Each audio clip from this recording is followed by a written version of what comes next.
So I'm gay, and I didn't come out until I was 25. And I spent from 11 to 25 hiding who I was, and a big part of it was that there were no mirrors. Nothing I read everything, and there were no queer characters. There were no men who loved men.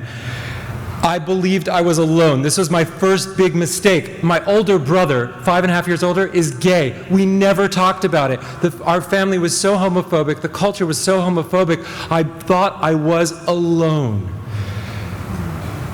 And I thought I was alone in history. I thought that there was never another person, another guy who liked other guys. In the whole history of the world, I was the first person on the planet. And then even in the gay community, we say, oh, Stonewall, that's when Pride began. In fact, it actually says that on the banner. That's the Stonewall Inn, 1969.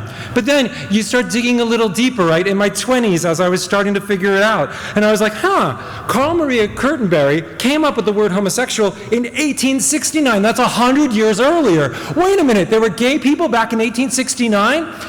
And then in 2011, I went to like a gay men's summer camp weekend thing, and I went to a lecture, and this guy talked about these letters between Abraham Lincoln and Joshua Fry Speed, and he said that he believed that Abraham was in love with Joshua. And I was like, no way. That's a bridge too far. But I was like, I didn't believe it. I just thought that how could that be true? How could I be in my 30s and have never even heard of this? And then I was like, well, I'm going to go to the library. I'm going to get those letters out.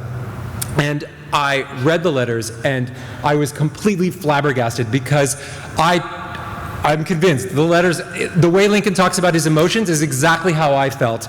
And I was inspired, and I wrote two books. One was a novel, and the other was a nonfiction book about men who loved men and women who loved women and people who lived outside gender boundaries in history. Because here's the thing, we teach that history is this facade, that it's the stories of rich, white, straight, able-bodied, cisgendered men from Europe.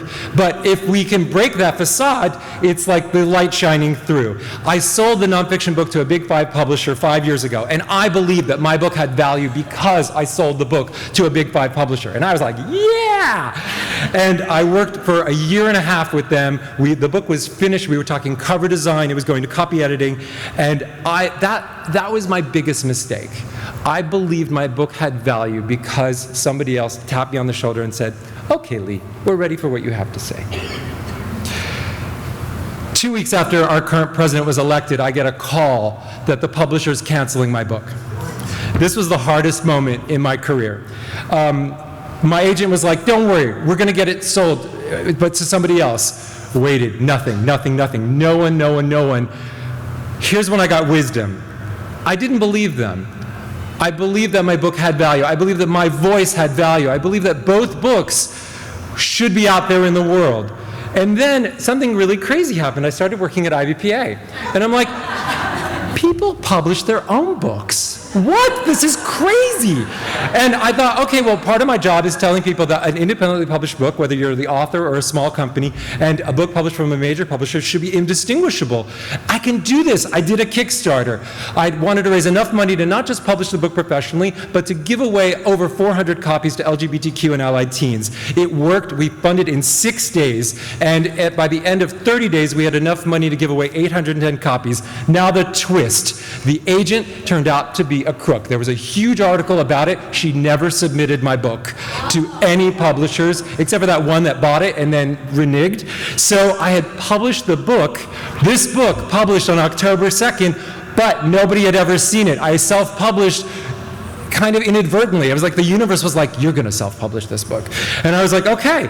But then the industry that I thought was sort of like stonewalling me, intentional pun, was actually not. I've gotten a lot of accolades for it. It was a Book Life Prize semifinalist, meaning it was Publishers Weekly, one of their top 5 independently published books of 2018. I was a PW Indie success story. It got reviews in a lot of trades, but the most amazing thing is what I've heard from readers. This thing, that it gave them hope. It helped them feel less alone. And that's the thing. It's not always about the numbers or the accolades. It's about reaching. I felt this sense of responsibility to get out there and let kids know, because I know if I had had a time machine, it would have changed my life to know this story about Abraham Lincoln and Joshua Fry Speed. And I leave you with this quote: be a lighthouse. Because lighthouses don't run all over an island looking for other ships to save. They just stand there and they shine. And I encourage you to shine too.